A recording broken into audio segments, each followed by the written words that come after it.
Kyungne. So one of the last topics I want to talk about is how to spar on a more advanced level. So at some point you get past just doing combinations back and forth. You start to make contact. We start to be concerned about doing everything faster, more efficiently, and avoiding getting hit at all costs. So there are some important things to think about sparring as you get better and better at it. The first tip is to have your heels off the ground. So you want to be standing on the balls of your feet.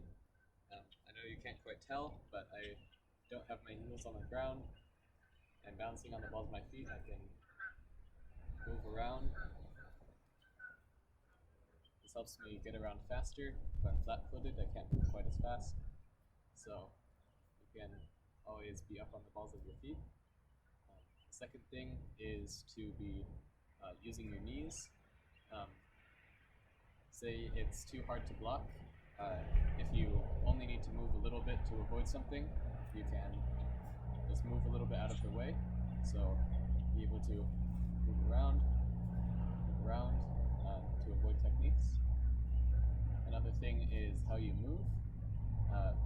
You don't just want to move backward every single time somebody comes toward you. If I'm doing that, I'll eventually back into a wall, and then there will be nowhere for me to go when I'm trying to go backward. So you want to be constantly moving sideways. That's a sidestep. So if you can do this quickly, if your opponent is coming in fast enough, you can step to the side. Now you've got the advantage. So you can practice stepping to the side. So one way to do that, if you've got two legs, you can imagine someone's coming in this way, step to the side, so I just pick up my foot and go, or I can step to the side this way, from here, step to the side this way, or step to the side this way. So try to practice pivoting and sidestepping. You can even just come to the side if you need to. As long as you're up on the balls of your feet, you'll be able to move fast enough for that. It's easier to pivot when you're up on just the ball of your foot, so that's another good use for that. Another way you can move is you can move forward, so you don't just need to move to the side, you can also move in on your opponent. One good way to do this is when you block, and that's a good time to come in. So say someone's throwing a front kick, you can block the front kick out of the way and step in. So this is called making a wall. So you don't even need to make contact with it, you just need to have your arm here.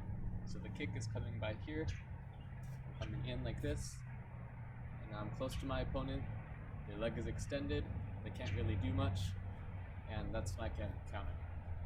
So it's called making a wall. Someone throws a front kick, step in, counter. So you can practice with that a few times.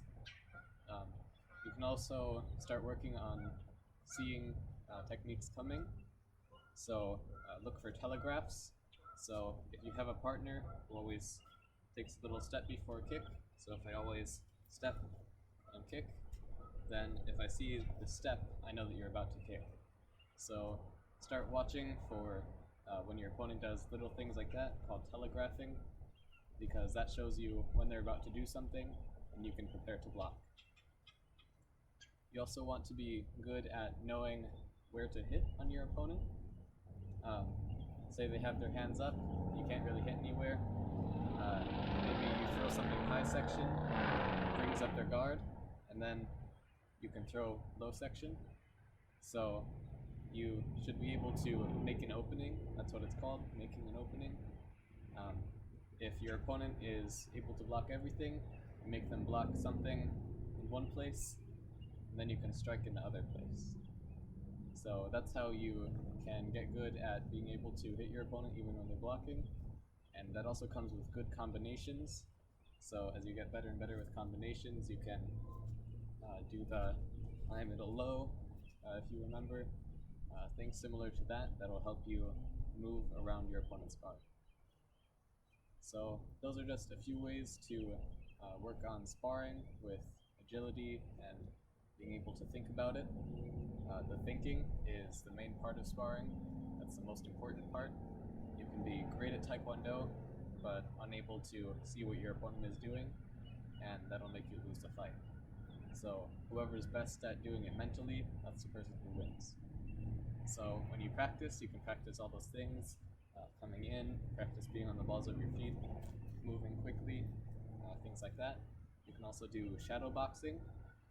So if you find a mirror, you can just practice. Imagine there's an opponent there. Imagine they're throwing something. You can block, step in, and you can also see if you're letting something go. So if every time I punch, I let this arm down, I know that if I do that in a fight, my opponent will take advantage of that and hit me back. So try to know yourself, know what you need to improve on, and improve on it. So those are a few ways to bring sparring to the next level and get good at it as you continue in Taekwondo. Cheerio! Tung